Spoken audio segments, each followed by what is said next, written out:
All right, I'll let you start this one, Jen. On today's episode with Old School Will. Okay. No, so we were talking about podcasters and people that kind of put themselves out there socially, and some of the backlash that they receive sometimes for doing that. And I actually was, been thinking about this because I tend to talk to people or men who do have somewhat of a social presence, and that can affect you as a woman.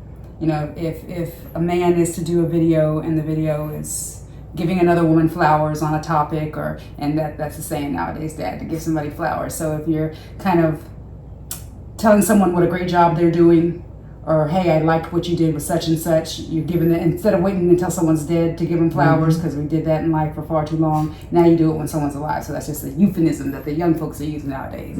Okay. Okay, yeah. But what I'm saying on YouTube is, and I know people say, well, a lot of these women or men that get on there, they're only doing it for likes and all of this other stuff, and it's not real, it's staged and all that kind of nonsense. But a lot of the stuff I'm researching and seeing is real. It's been like undercover video, and it's scary. Right, and the side note to that is when you have someone in your life that's doing podcasts and doing social stuff, and they're doing it because they want to bring awareness to this or that, and it's not thirst traps, and it's not, hey, look at me videos, to prepare yourself to be in a relationship or to deal with someone like that, it's a little different. You can't be as sensitive as you might normally be with somebody else, meaning that they may comment on a woman's video, or they may integrate a woman's video into theirs, and it's not, hey, I like this person and I'm chasing after her, but they saw something that they knew would work with their content, so they integrated it, and it's nothing personal against you as a woman or as a man if you're dealing with a woman in that situation. It's kind of like part of the job that they've now taken on with what they want to do with social media and their presence there. And it's easy as a woman, and possibly as a man, to forget that's someone's doing it as a means of, this is what I like to do. I like to make podcasts, and I saw this topic and I want to integrate it in mine, versus, oh, you saw her and you thought she was cute and you're shooting your shot and you're trying to get, because it's easy to fall into that. It's easy to fall into that insecurity and have that lapse in that moment of not realizing, okay, this is no different from someone if it's their job.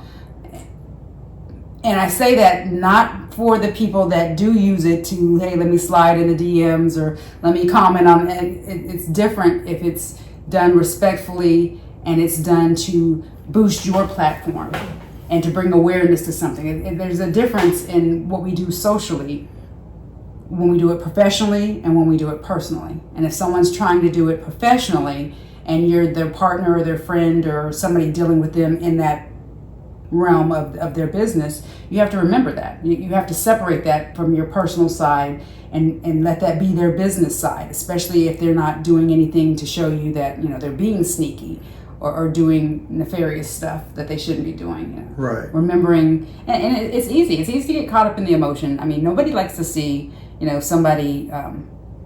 I don't want to see pretty women in so and so's videos.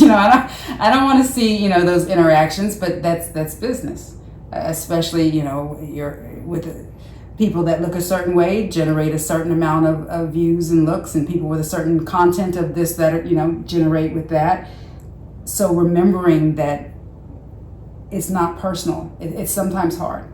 Yeah, but a lot of times we need to, folks, I wish you understand the purpose of my doing all this. My topic is old school life discussions.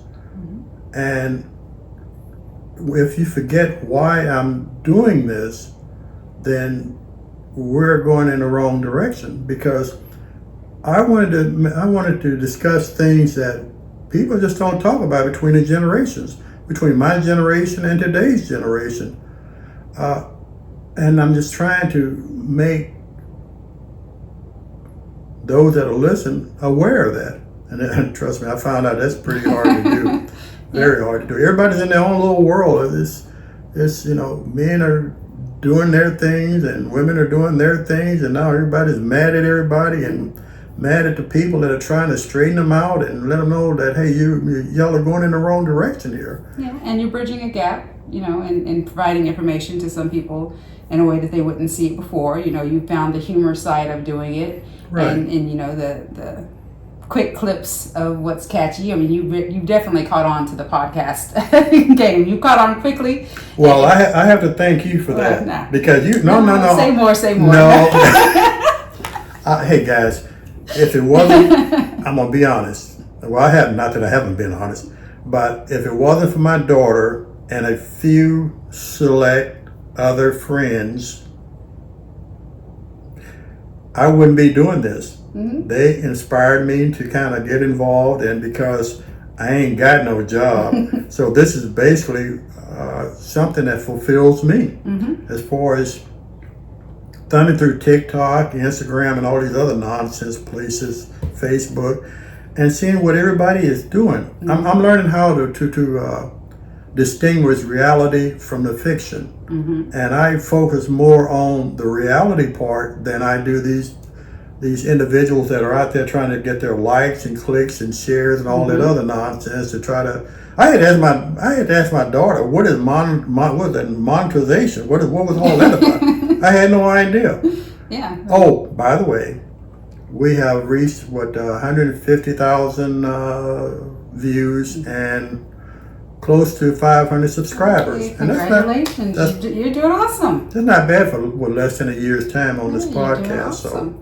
So you guys inspire me, and you make me want to continue doing this. That's why I'm venturing out in different directions. By the way, I'm getting ready to put one out about my crabbing. My daughter just helped me video that. She's excellent, by the way. Don't hate the camera woman. Yeah, well, you'll see. She said a few things that, hey, disclaimer, didn't come from me, came from her. But anyhow, let's move back on to where we were. Information. Yeah. But like I looked at one of your videos, and in that video you said you alluded to understanding why. Every time I see you, I say, I don't want to do another dating one. I don't want to do something about relationships. And it's just where the Lord keeps pulling me back to. I don't know. I'm trying to get away from it. But you were talking about passport bros. Oh, here we go. No. Hey, to each his own. To each his own. The pickings are slim. The pickings are slim on both sides of this. So whoever wants to do whatever. But in the realm of relationships and in the relationships with people, like, if a woman were to come into your life and you do podcasts and whatnot, the type of content you do and what you put in those contents sometimes can bring out someone else's insecurities.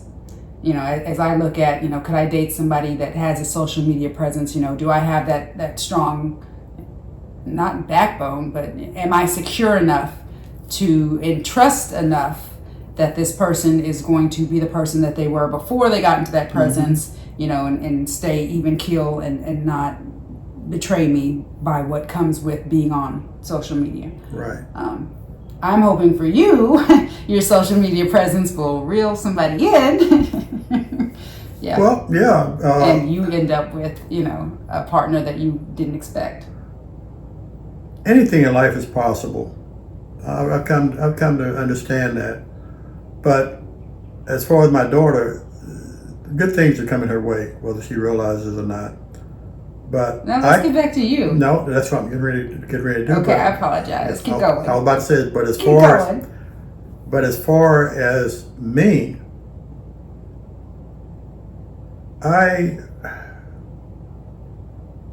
it's really touchy, because I have come to understand that because of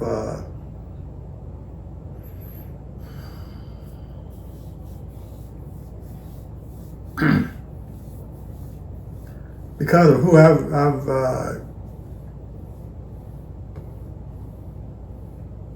no, let's stop. You don't ever have to.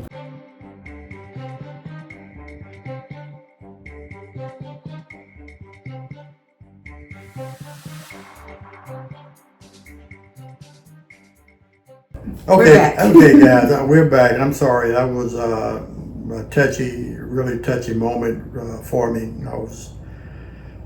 And honestly, I was about to lose it on that because it seemed like all the negative things in my past just kind of were about to hit me at one time. And I realized that, and I knew I had to stop in mid-flight somewhat. But we were saying as far as me, I don't think there's any recovery. And I just simply refuse to have or to involve anyone in myself. That wouldn't be fair. So because of that, I just live my life like I am now. And by the way, I'm perfectly happy. But let me continue. That's not to say that everyone else should be the way I am, because not everyone has traveled the road that I traveled. And I want to try and give back. That's the reason why I do these podcasts, which may be kind of personal in some ways, and I just want to give back. When I see people going down the wrong road, when they're making the wrong decisions, and I know that, hey, I went that same route and I know where you're about to head up, I'm gonna try to inform you where you're heading, and is that really what you want? I say my daughter had some good things coming her way because I listen, not only to her but also to her friends, and I see what they do and how they react to things and what is said. I'm very good at that. But getting back, like my daughter said, let's get back to you. But getting back to me, because of all the life choices I made, military and being a police officer and married a few times and having a few girlfriends and all the above, and it just molded me to be who I am now. And I know people say, well, you can change. No, I cannot. And I know that. And that's the main reason why I do not want to bring anyone in my inner circle.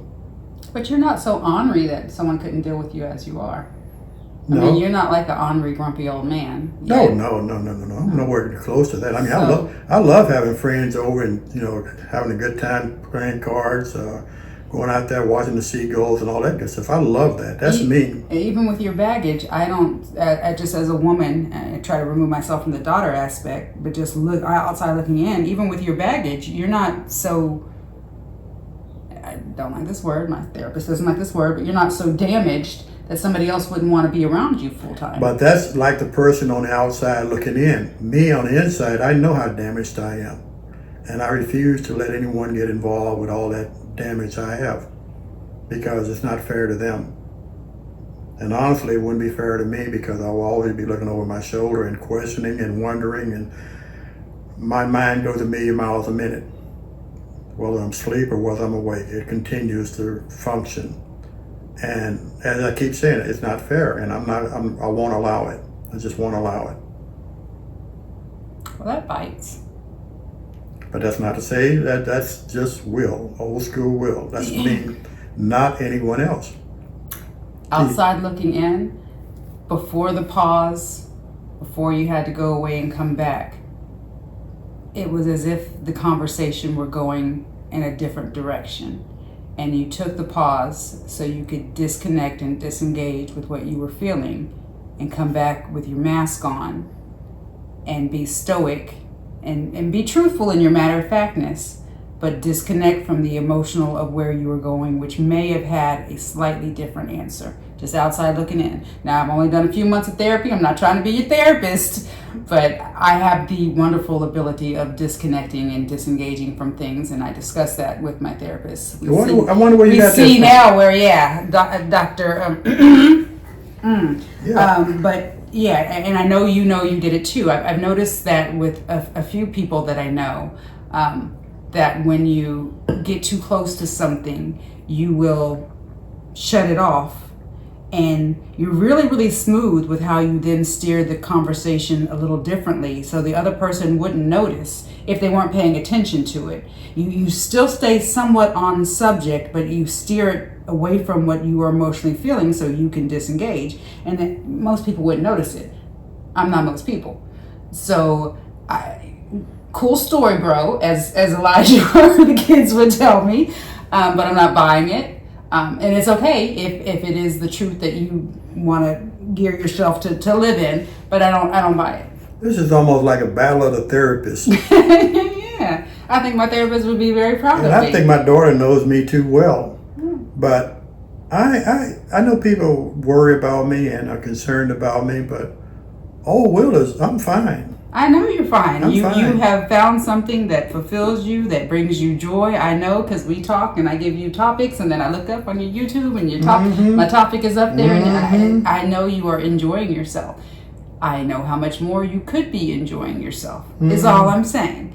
And as you continue to grow in your social media presence, I'm hoping that, a few people do hit you in your DMs and you end up talking, even if it goes nowhere. First of all, what is DMs? Show you how illiterate I am. Direct message. And that comes so to what? It wouldn't be in your comments that everybody sees, like on your YouTube. So it'd be like if someone who saw a TikTok that you made goes in and sends you a message that doesn't show, on the comments or the likes on the major video. I've never gone into anything like that. I'll have to look at your phone. Probably might be some in there. I don't know. I've never gone that way. I didn't teach you the ways of that, but Yeah. I should. But I mean, that's my hope, is that, women at some point do, for whatever reason, engage with you, whether it's new friendships or new possibilities, that you engage with that, and that you aren't fearful of that or closed off to it. That's it. Whether it goes, whether you ever decide to have another person in your life full time or not, that's a decision you and whoever would have to come to. But to be completely shut off to it, you're selling yourself short. You're selling the time that you have left here short. I know a lot of y'all wish I had a daughter like mine who's so concerned and always there for a dad. And we've had a rocky road. Lord knows we have, but God brought us back together, and we've been full steam ahead ever since. We were able to sit down and iron out a lot of the problems that neither one of us knew were occurring, but. Here we are now today, and I know she's gonna say, "Oh, you got a smooth way of kind of getting away from the topic I was just exactly. talking about." I was gonna say, you see how you steered that completely away from everything I just said, and it wasn't until recently when I started watching this occur in conversations I was having, and like, men are really slick with this. Like, if you're kind of half listening, like if I'm kind of paying you attention but not fully, then you miss it. Because, what'd you just say? That kind of disconnect. Right. But if you actually are consciously listening and engaged in a conversation, you can hear when they do it. And some of them are really slick with it. Like, really, really slick with it. You're getting up there. I could steer you to some people who could school you in how to be even better with it. But it doesn't change that you try to change the subject. But it's not intentional. Is it uncomfortable? No, it's just the way things occur. It's not intentional when... as you called it, steering away from a conversation. I guess that what you said earlier, when I almost had that minor breakdown or about to lose it when we had to go to a commercial break.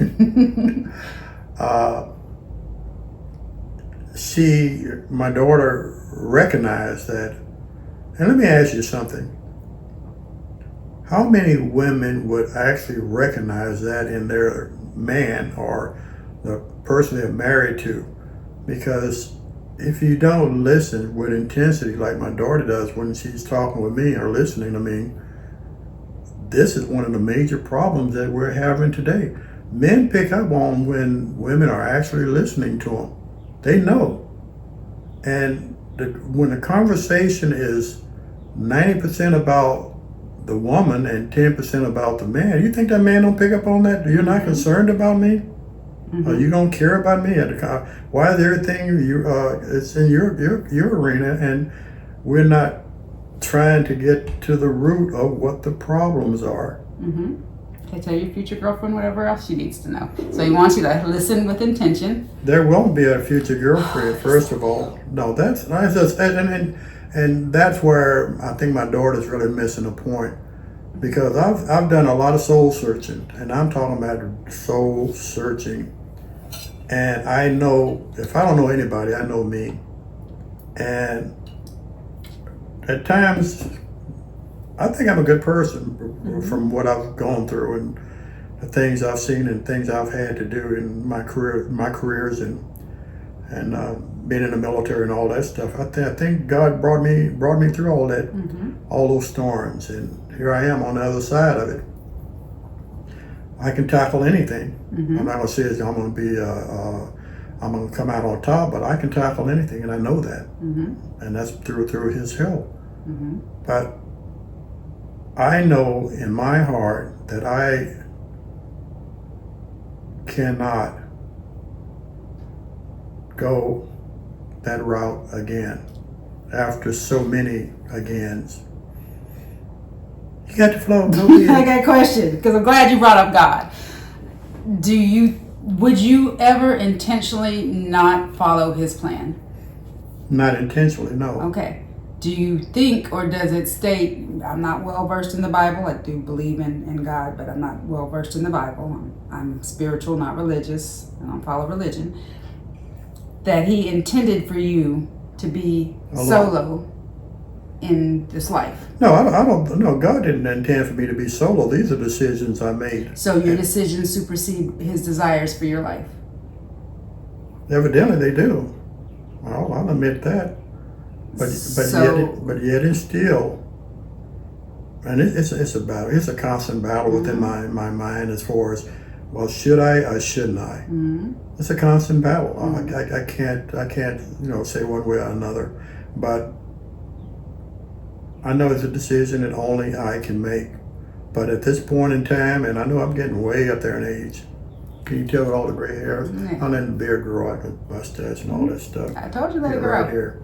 Yeah, my daughter told me to let it go. And hey, because I'm trying to get you a woman. I'm gonna tell you something. I really like the gray. Boy, I like it. I used to. By the way, like some of these guys, they used to use that grease run Formula 44 that you can easily tell was phony. Oh yeah, I tossed all that junk in trash.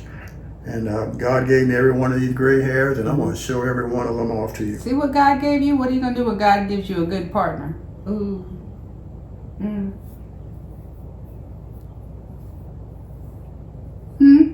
You say something?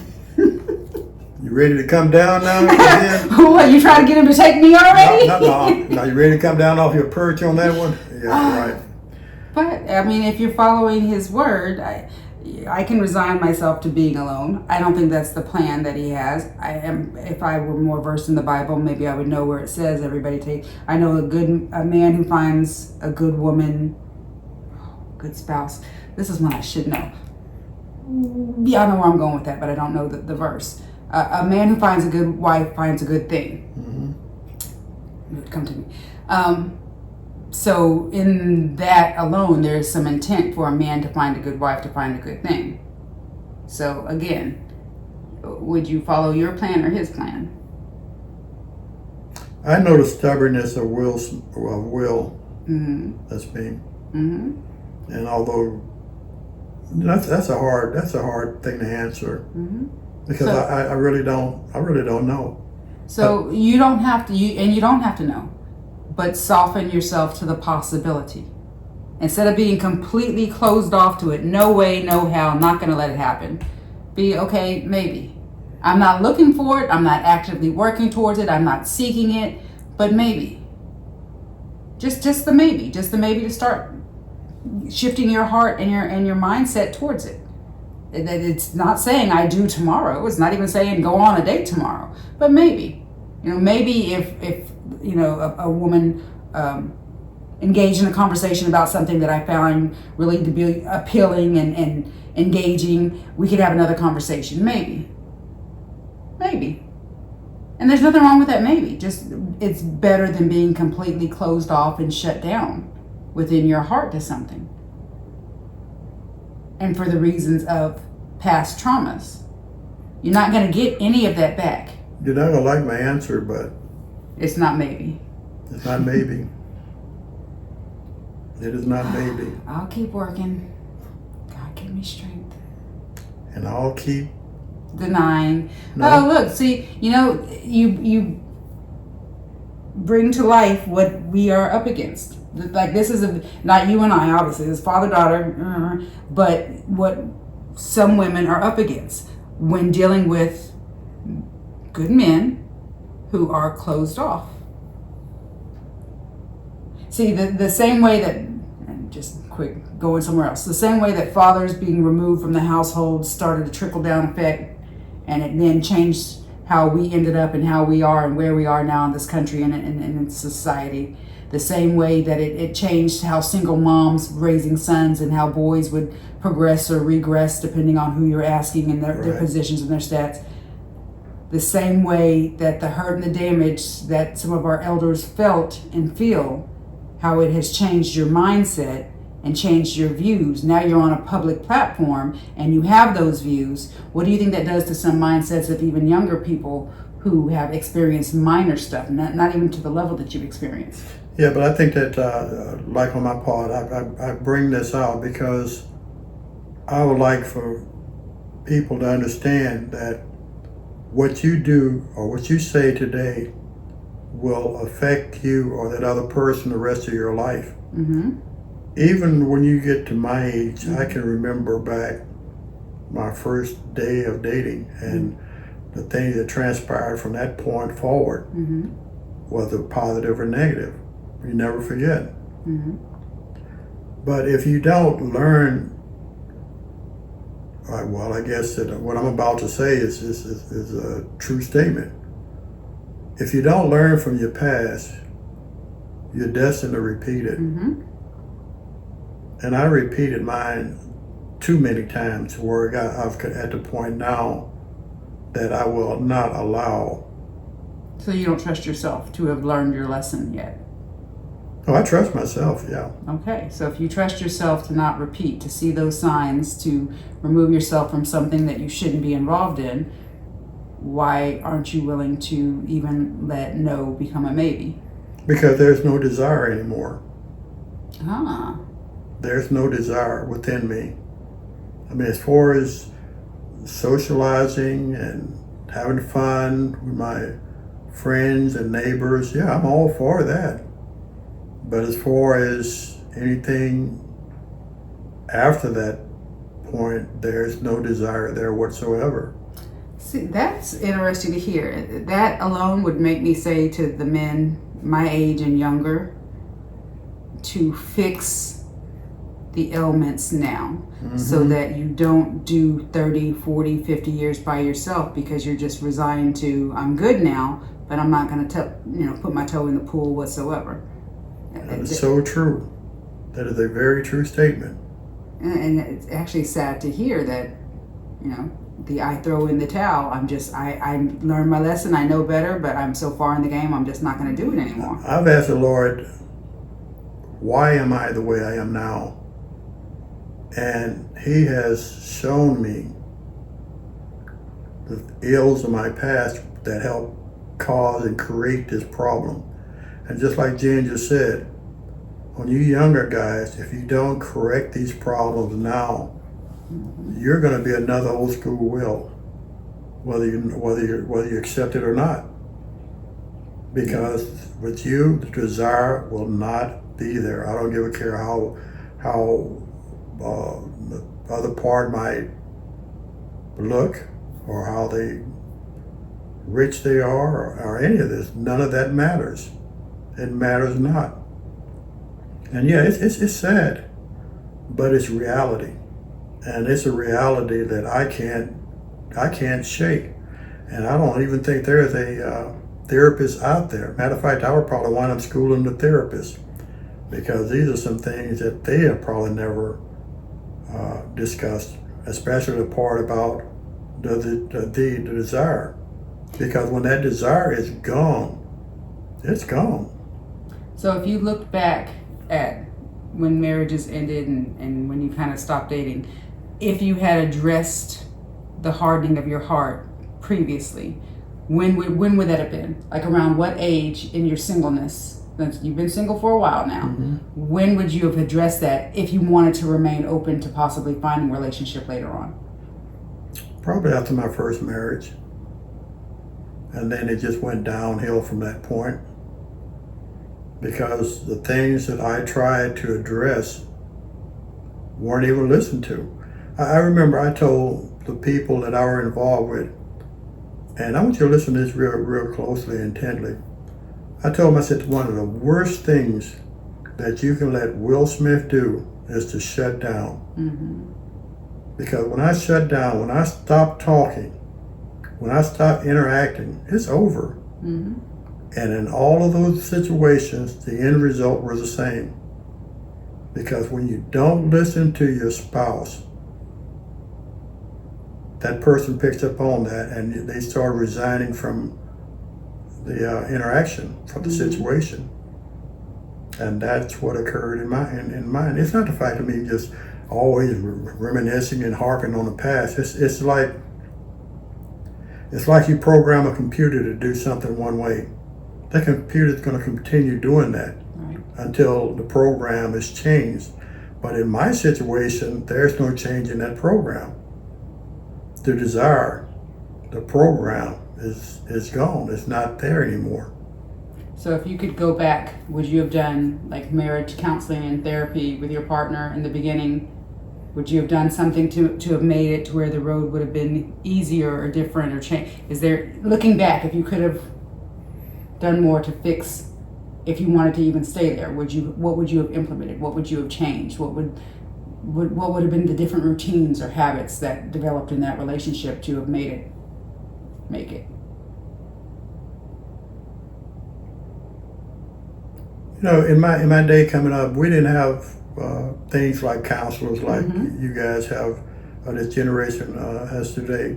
We didn't have all of that. We didn't have anybody, someone we could run to when we had problems or whatever. We had to deal with them one-on-one. But to answer your question, if there was one, I just can't recall anything because I know.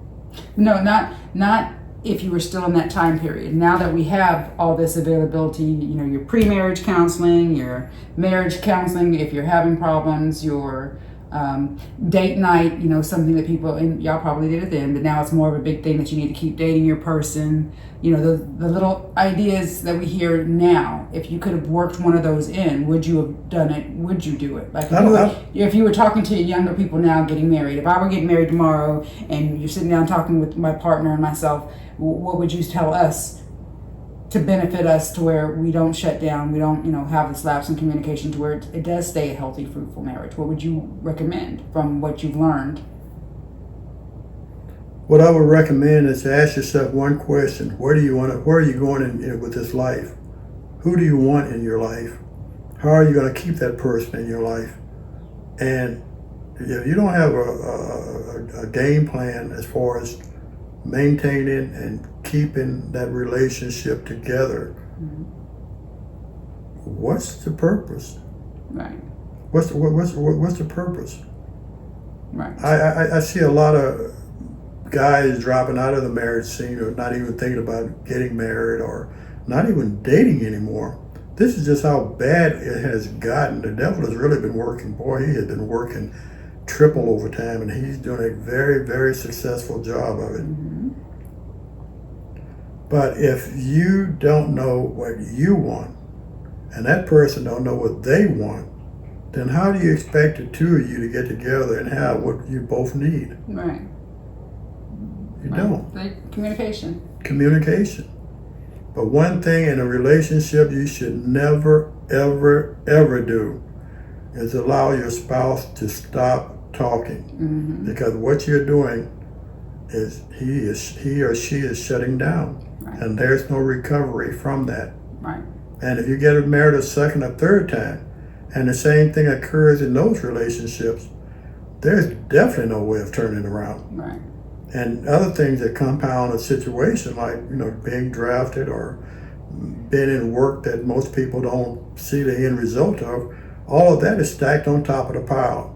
So when you get to the end of the road or end of the decision making, there's no recovery from that. None whatsoever. And unfortunately, old school Will is there. Yeah. And I know that, and I accept that. Yeah. That's a video you should talk about, being drafted and how that changed the course of your life.